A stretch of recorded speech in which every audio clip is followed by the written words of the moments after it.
We need a Christmas gift when it comes to our air quality, right? And maybe the weather is toying with us a little bit. We're going to start off with a great sunset shot here. Southern Utah, you can see the cloud cover, our southwesterly flow, bringing in the clouds. Gorgeous shot with cleaner air down there in Washington County. That came in through our website, abc4.com. Brad James shared this one in Manti. So nice. The cloud cover also showing up. Southwesterly flow brings in more moisture. That's why we see the clouds, and we saw a few showers. Satellite radar shows us that.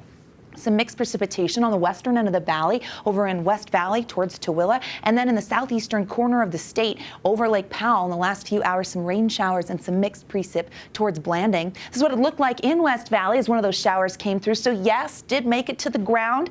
Little bit of graupel. Well, it seems like it wanted to be snow. We have cold air trapped on the valley floor with our inversion conditions, so we can't rule that out. As we look at temperatures, we're freezing in the valley, but this is what's odd. Look at the backside of the Wasatch right now. We're still in the 40s in Camas, Park City in the upper 30s. So that just goes to show we have a strong inversion that is really gripping valleys along the Wasatch Front, and that means cold air and poor air at times. Air quality forecast for tomorrow, even with our southwesterly flow helping us out a little bit.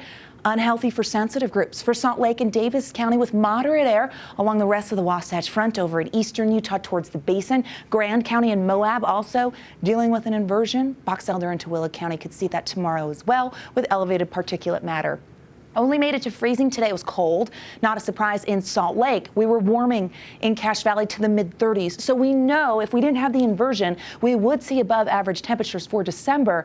But unfortunately, we've locked in that colder air. Still cold in Moab with the low 40s. Cedar City made it to 55, 58 in St. George. Okay. Let's talk White Christmas because it's a holiday week, folks. Are you ready? As we look at the White Christmas probability, which is basically the chance, the higher the number here, the better chance it is that you have seen it.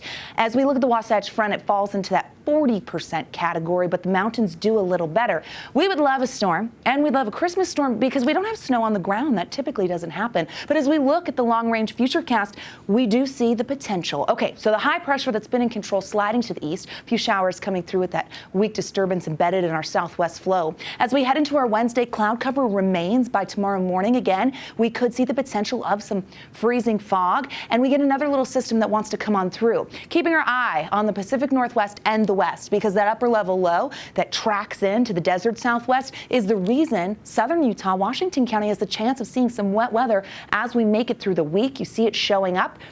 And then this new system, hello friend, that's what we want because that could come in and clip us and bring the potential of some wet weather, clear out air as we get to Christmas weekend, which would be really exciting because we could see that wet weather Saturday and then into Sunday, which is Christmas Eve morning. Okay, we'll take it. That looks like it could be rain, but we'll see what happens.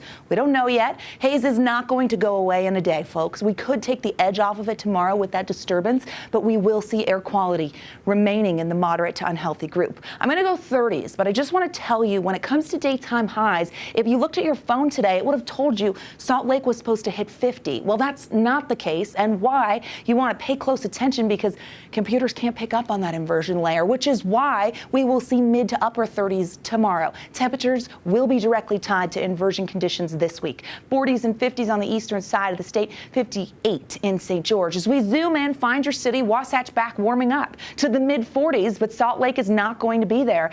The haze is going to hold on. 40s and 50s throughout central Utah with more cloud cover thanks to that southwesterly flow. Here's a look at what to expect in St. George for the next 7 days. The chance of wet weather is around. Cloud cover holds steady, and we have the chance of some rain showers. Looks best, forewarning you, on Saturday. Here's the Wasatch Front. Slight chance for the next 2 days, but it's that weekend system that I'm like, come on, call it a Christmas wish. We officially start winter on Thursday. The solstice, we could see the low 40s, which would be great, but we'll get into the winter season, and I just, you know, I'm rooting on a storm. Yes. That's what I'm going to do. I'm going to cheer for it. I'm going to encourage it because we'd like that. Santa, will you bring the storm, please? Right now. Good little kid. Baking the cookies. Let's do it.